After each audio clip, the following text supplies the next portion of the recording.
The deadliest war had just ended, and a 45-year war was just brewing. Berlin, an extremely hostile city, the only city to host 4 Allied occupants residing at one time. The Soviets had Eastern Berlin while the French, UK, and US had West Berlin. The aftermath of the war had millions of East Germans evacuate to the west side of Germany, unhappy with their way of life. Tensions further escalated to the point where the Soviets created over 100 yards of no man's land, with hundreds killed trying to escape. The conflict got so bad that the United States President John F. Kennedy resumed nuclear warfare testing in 1962, almost 20 years after the original use of the nuclear bombs. While all this was going on, there was a secret tunnel under all of the chaos, where those who thought they were in the dark were actually in the light. Hello everyone. Today we will be talking about Operation Gold. Before we get into that, if you're new here, hello, and if you're returning, it's good to see you again. And if you enjoyed this video at any point, please leave a like. And with that, let's talk about the CIA again. Alright, Operation Gold was a joint operation involving the United States of America's Secret Intelligence Agency and the British MI6 Secret Intelligence Service. Their goal was to uncover and tap into Soviet landlines, hidden underground, by the means of digging a tunnel under Berlin to access those communication lines. Now, both these agencies are very secretive. It's literally in their name. Yet Operation Gold would employ a KGB mole who would poke his head out of the tunnel to inform the Soviet Union of the progress. The Soviet Union knew about the tunnel from the start. However, they didn't want their mole drowned out, so they allowed the United States and Britain to just listen for a year, where they would gather hundreds of thousands of recordings of communications, making this a successful operation in the CIA and SIS eyes. As for the Soviets, they would unveil the project to the public. They were hoping to embarrass the United States and Britain, pretty much saying, haha, we knew about it the whole time. This would boost morale for the Soviet Union, is what they thought at least. However, the public were in awe of the audacity and technical ingenuity. Despite the KGB's knowledge, as well as the public reveal of Operation Gold, it was still seen as a success, as it would give crucial information to the CIA and SIS in maneuvering through the Cold War. The beginning of Operation Gold, or by its codename Operation Regal, came from the approval of Allen Dulles, the director of the CIA from 1953 to 1961. If you're returning to this channel, you might know Allen Dulles, as he was the one who approved of MK-Ultra, the CIA's attempt at mind control. What is drugs? In the 1950s, surveillance was nowhere near to what it is today, but surveillance was one of the biggest advantages the CIA were looking for, hence the motivation to gain access to the Soviets' communication lines. But before the tunnel could even begin, the CIA's priority was keeping everything secret. The way they decided to do so was to confuse the Soviet Union. Their means was to create a warehouse that would disguise the construction of the tunnel. Allen Dulles approved of the operation in January of 1954. And the construction took place a month later. At that time, Berlin was the center of communications that spanned out within Russia and all over Eastern Europe. Almost all of the Soviet military's communication lines ran through Berlin, but these landlines were buried underground. Construction started in 1954, and the tunnel, which would span over 1,000 yards, would take a year to fully be constructed. Now, this tunnel wasn't just some random idea from the CIA, and trust me, they have plenty of those, but this wasn't one of them. The tunnel was actually influenced by the British in 1949. The British would execute Operation Silver, which is where they tapped into Soviet communication lines through a tunnel in Austria. Operation Silver was a secret British operation that ran through 1949 to arguably 1952 to 55, in which the British would covertly tap into Soviet Union landlines and steal valuable information. After World War II, Austria was a hotspot for espionage, more specifically Vienna, Austria, and much like Berlin, it would be occupied by all 4 Allied powers. The British wanted to know as much as they could about the Soviet Union's communications.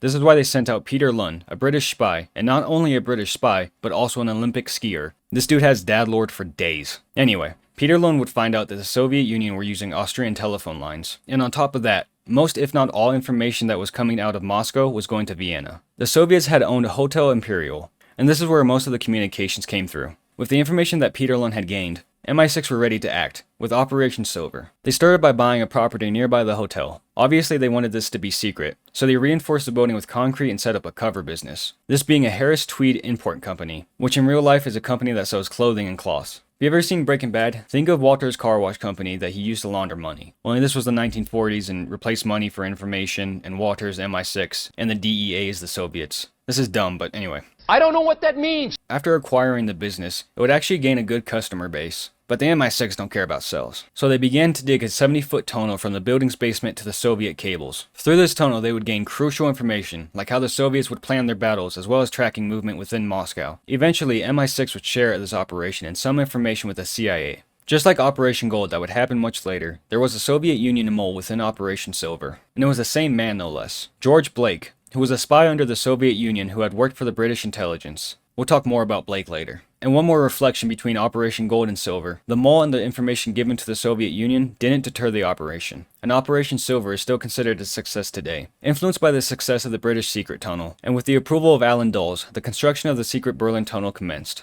Construction of the secret CIA and MI6 Berlin Tunnel began in February of 1954. Three-man shifts with shovels and pickaxes would work, rotating to continuously work for 24 hours a day. While this team was working, there was another team that would transfer all of the dirt and rock to a designated floor in the warehouse that the CIA had bought to cover up the operation. Now, if you know how digging tunnels works, you know that unless you have extremely dense surroundings, there's a high chance of the environment caving in on whoever's digging, which is bad. No shit, Sherlock! The way the CIA and MI6 would counter this is by having a shield that they would slowly move inch by inch forward until they had enough space to set up steel-lined plates. And by inches, I mean every 2 inches they would move the shield. This was for safety, as well as to keep the whole thing under wraps. The teams were significantly slowed down because they couldn't make too much noise as to not to alert the Soviets. And to protect their secret even further, they would stop construction whenever the watch team would see a Soviet guard come by. It wouldn't matter if the guard was just curious, just on a path, or just taking a smoke. And construction would not resume until they were sure that the Soviets were fully unaware of the tunnel. The tunnel took over a year to construct and would span 1,476 feet.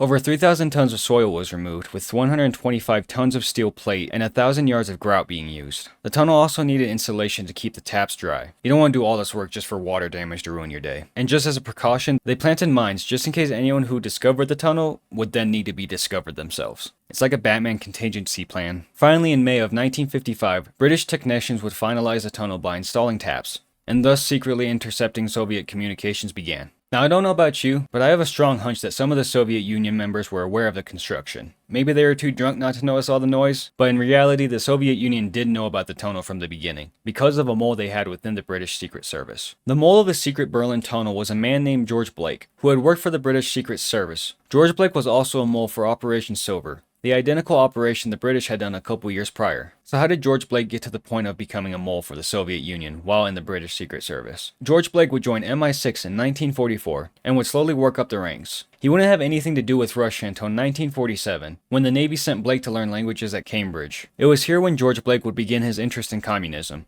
However, he still wasn't convinced fully. This wasn't until the Korean War had broken out, and George Blake and others would be captured by North Korea. Blake was originally there to gather intelligence about communism in North Korea, China, and the Far East of Soviet Union. However, his experience as a prisoner altered his view. This was mainly because of the bombing of North Korea, as well as reading literature from Karl Marx, a German philosopher and economist. But it was mainly due to the vast difference in Allied powers to what North Korea had, stating, "It made me feel ashamed of belonging to these overpowering, technically superior countries fighting against what seemed to me defenseless people. I felt I was on the wrong side." It is during his imprisonment he told guards that he would volunteer his work for the Soviet Union spy service, the MGB. George Blake would be released in 1953 and would immediately act on his words by giving information to the Soviet Union about the British secret tunnel, known as Operation Silver. The second the CIA briefed the British of Operation Gold, George Blake would immediately notify the Soviet Union.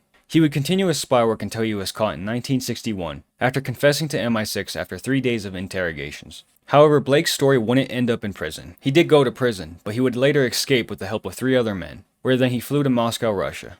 In Russia, he would remarry, release an autobiography called No Other Choice, and become somewhat of a celebrity in Russia. Blake would also claim that he never felt like a Brit, insisting he wasn't a traitor to Russia. George Blake would pass away in 2020 at the age of 98, with people like Vladimir Putin giving kind words about him. George Blake would give information about Operation Silver and Gold, however none of them led to any failures to the CIA, at least from their point of view. The Soviet Union also highly valued George Blake. This is why the Soviet Union never attacked or disrupted either operation, both during construction and operation. Probably a misstep on the Soviet Union side, because the CIA and MI6 gained a lot of information during this time. The results of Operation Gold came in 2 forms. Obviously, the secret wiretapping tunnel gained information. That was the point. But it was also a huge moral victory for all the agencies involved. Speaking of the agencies involved, MI6 and CIA were the ones heading the operations, and the NSA got involved later to help with the information. The operation would reinforce the NSA as a viable agency, as well as establish the bond between the CIA and the NSA.